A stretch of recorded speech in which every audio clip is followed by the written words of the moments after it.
Wa syuritu ma'amal wa liqabuliha indallah subhanahu wa ta'ala intasidami wajah Allah ta'ala. Disyaratkan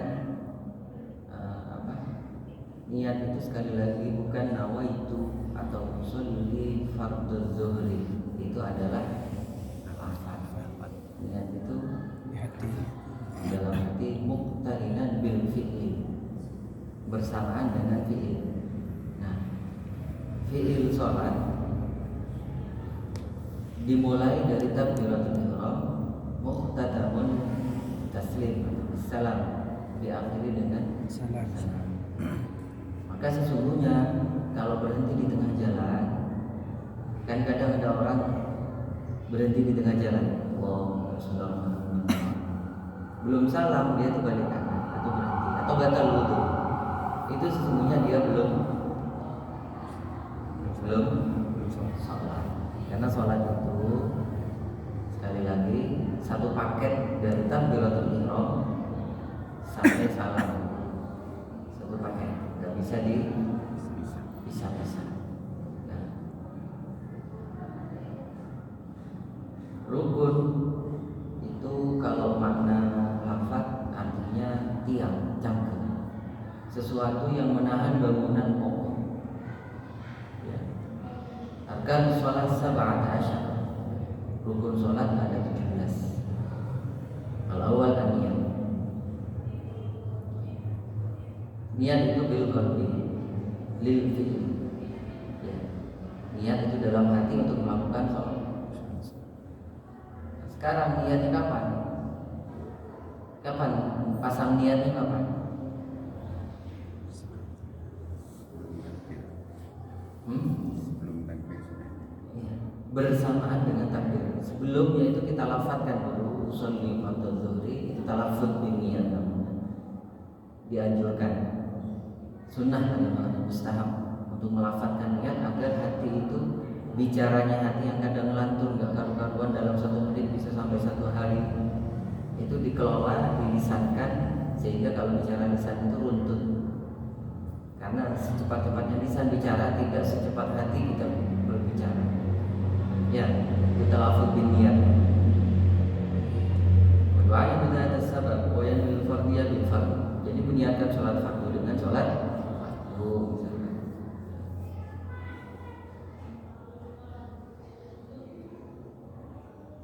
Terus yang kedua, ya, takbiratul ihram, mengucapkan kalimat takbir Allahu Akbar, ya, sambil mengangkat. Banyak versi, ada yang begini, ada yang begini. Silakan, sudah memang versinya banyak. Ada yang begini. Terus sunnahnya ada yang normal begini, ada yang begini, ada yang begini, ada yang begini, ada yang begini. Silakan. Itu atanawu bil ibadah, semuanya sah. Yang tidak sah itu Allahu Akbar. Oke, tangannya. Dan diam. Itu salah satu kawaliya. Asal al-qiyam bil qadir. Nah, ini 3 ini. Rukun itu harus urut ya. Salah satu nanti nyampe. Ya, biasanya kalau fikih ala Syafi'iyah kitabnya itu rukun itu ditaruh di terakhir. Ya. Tartib namanya. Tartib itu dari nomor 1 sampai nomor 16 itu urut. Ini kan ada 17 rukunnya. Nah, nomor 1, 2, 3 ini urut tapi berbarengan. Saya coba kita beralibi. Lebih dulu mana? Ya. Antara niat sama takbir sama qiyam. Niat. Masa? Qiyam. Kalau niat dulu berarti kita dulu. Usolli fardhu dhuhri 4 raka'atin musafirat. Allah langsung aja. Alojak.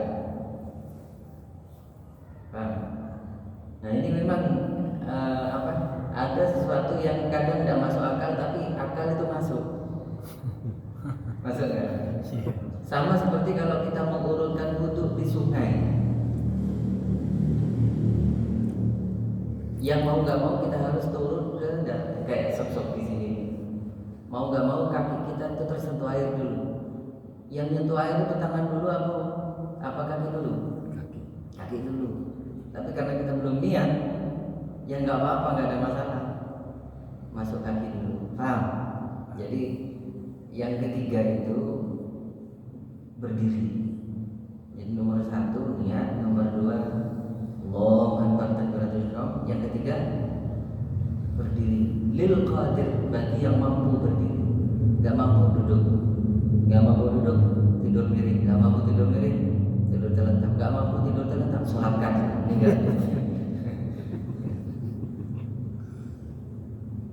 Jadi diingatkan betul, tidak ada dispensasi untuk meninggalkan sholat. Yang adalah dispensasi dalam pelaksanaan sholat. Tidak mampu berdiri duduk.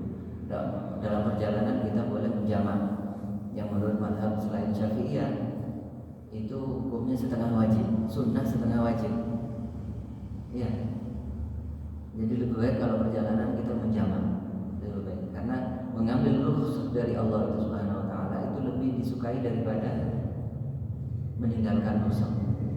Dosa itu diskon. Ya kita dikasih diskon kan senang. Kok nggak dimaui, nggak dikehendaki, nggak nolak kita nolak itu udah menurut beberapa ulama tidak baik.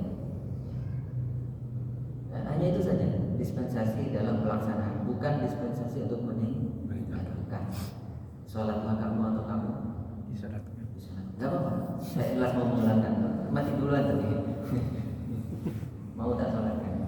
Siap Pak Badri. Itu yang ketiga. Ar-Rabi' qiraatul Fatihah bil basmalah. Nah ini hati-hati. Tegas dalam kitab ini. Memang kitab ini berpihak. Kitab ini ada Syafi'iyah. Bismillahirrahmanirrahim. Ada yang bilang bagian dari Fatihah. Dan itu masyhur dalam kitab-kitab Quran yang masuk ke Indonesia. Perhatikan Al-Fatihah itu Bismillahirrahmanirrahim 1, Alhamdulillahirabbil alamin 2, sampai suratul ladzina an'amta 'alaihim ghairil maghdubi 7. Sepakat ulama Al-Fatihah itu 7 ayat. Tapi tidak sepakat Bismillahirrahmanirrahim termasuk di dalamnya atau bukan. Ya. Ada yang bilang misalnya Alhamdulillahirabbil alamin 1, Ar-Rahmanirrahim 2, suratul ladzina an'amta 'alaihim 6, ghairil maghdubi 'alaihim waladdallin 7. Jadi tetap 7 ayat. Maka kalau kita itu ke Mekah Madinah itu jarang imam di sana itu baca bismillah bil jahri. Tapi jangan salah, saya sempat beberapa kali mendengar saya cuma nunggu baca enggak sih sebenarnya imam? Baca ternyata bil bisiri, terutama imam Madinah. Imam Madinah tuh cek terdengarnya itu mic-nya kan mic-nya bagus, enggak kayak ini. Kualitasnya gini nih. Jadi bismillah. Alhamdulillahirabbil alamin. Jadi bismillahnya dalam apa? Disirrikan. Ya, kalau di sini Ar-Rabi' qiraatul Fatihah bil basmalah wa tashdidan wa muwalatiha wa tartibiha wa ikhrajul huruf disebutkan semua sampai rinci. Memang saya senangnya mazhab Syafi'i itu hati-hati gitu. Menjaga TK. Fatihah bismillahnya dibaca, tasydidnya dijaga, urut-urutnya nggak boleh kita baca Bismillahirrahmanirrahim. Baca-baca lagi ya. Atau disela-selai dengan yang lain, mutawaliyat nggak boleh kita Bismillahirrahmanirrahim terus ghairil maghdubi 'alaihim waladdallin ihdinas siratal daurun, itu nggak boleh. Tertib paham. Wa ikhrajul huruf, makharijul hurufnya harus sempurna.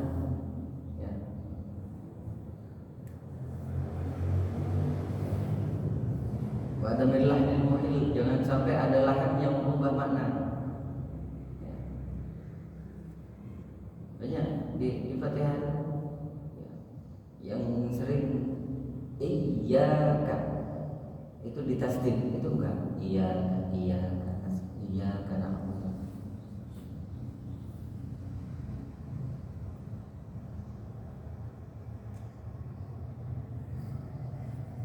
Terus saya percepat. Al-khamis ar-ruku.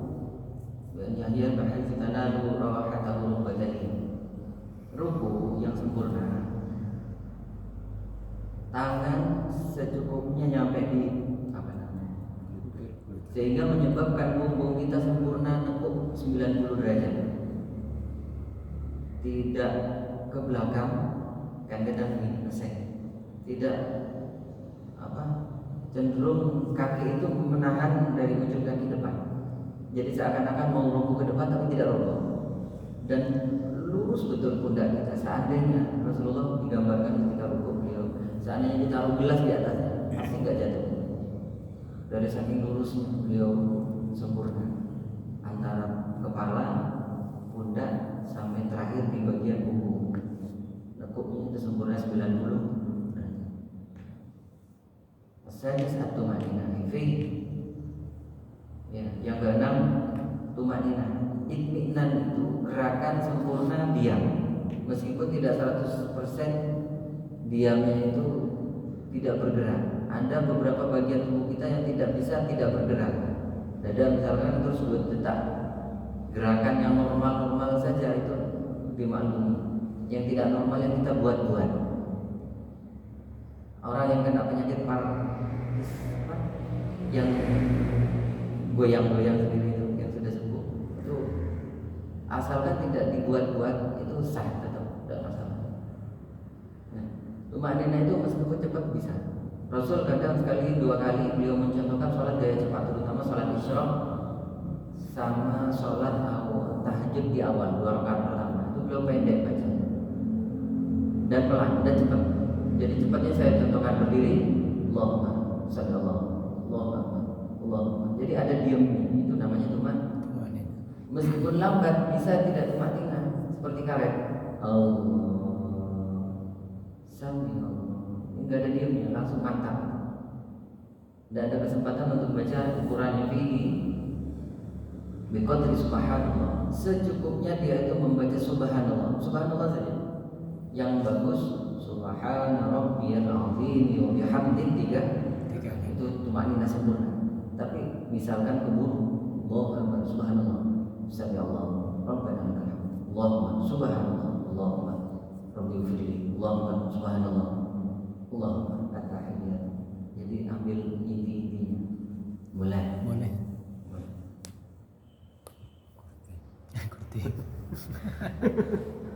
Ya apa? Saya akan menerangkan boleh tidaknya. Sama seperti kalau kita itu sholat pakai sarung saja boleh.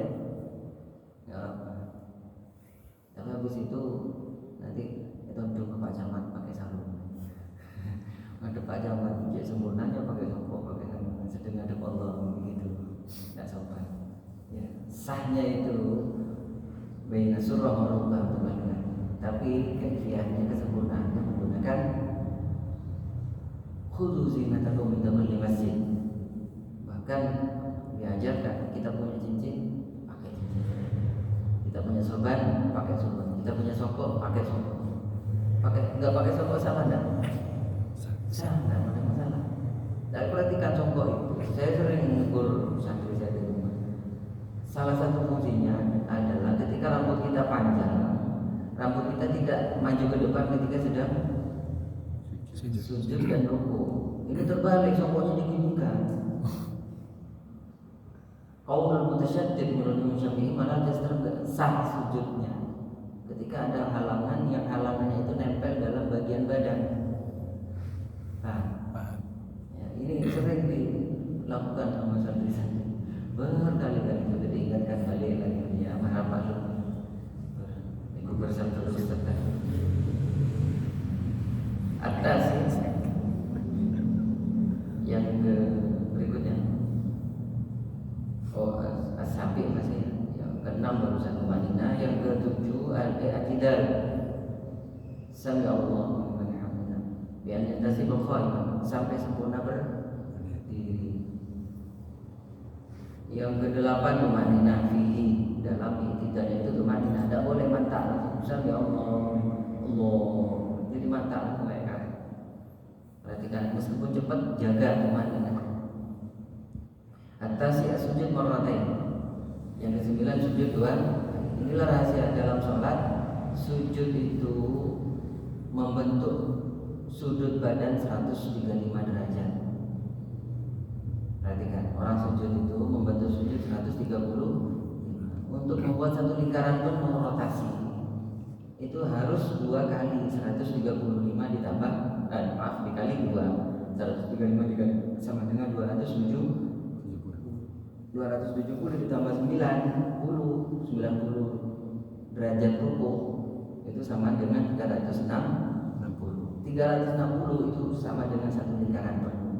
Makanya ukuran satu rakaat orang itu ketika mendapati imam sedang ruku meskipun tidak sempat membaca Fatihah, Allahu Akbar langsung ikut ruku, Allahu Akbar ketika imam ruku itu dapat satu rakaat. Itu karena rahasianya di situ, gerakan sholat membentuk satu putaran. Ya untuk kita nggak sholat gaya bumi, gaya langit, gaya matahari, gaya bintang, gaya bulan. Kalau bulan rukuknya, sujudnya itu muter. Kalau kita disuruh muter ya kayak kekean mas. Ya kayak salto, kayak pemain silat ya. Ya kita dibuat mudah sebenarnya sholat dan menyenangkan. Ada saya punya buku sholat dari sisi kesehatan. Ada sudah saya teruskan ini yang mumpung saya ingat, nggak ada di kitab ini Salam Taufik. Ada salah satu saraf otak kita yang hanya dan cuma akan terisi darah. Darah itu mengisi otak kita itu sekitar 60%. Jadi misalkan 10 liter darah kita, 6 liternya dikirim ke otak. Nah di salah satu sel otak itu ada yang hanya dan cuma terisi aliran otak ketika sedang dalam kondisi kepala di bawah jantung. Satu-satunya dalam kondisi sujud. Yang kalau tidak sujud atau bahkan sujud saja tapi tidak sempurna, sujud tidak tumanina, langsung mantap. Maka sel otak itu tidak terisi secara sempurna. Maka kecerdasannya berkurang. Orang yang sholatnya soleh, sholatnya baik, cerdasnya baik. Itu sampai ke sana penelitian. Maka saya punya guru besar, profesor, doktor yang jadi dosen saya waktu S2 dulu. Beliau meneliti disertasinya itu tentang imunologi. Beliau dari kesehatan, dari kedokteran. S1, S2, S3-nya meneliti tentang imunologi kekebalan tubuh seseorang berdasarkan dia itu rajin tidaknya sholat tahajud. Meneliti sekian ratus orang yang ahli tahajud sama yang tidak tahajud, tingkat imunologinya, tingkat kekebalan tubuhnya jauh lebih imun, lebih kebal orang yang ahli tahajud. Itu dan diuji, tes ujiannya itu diuji betul secara imunologi, secara tes secara medis dan terbukti nyata benar. Jadi mari kita jangan lengah dengan sholat kita. Saya ngaji bab kitab yang paling sederhana, jangan diremehkan. Memang cari kitab Salam Taufik berapa lembar kalau nggak kita amal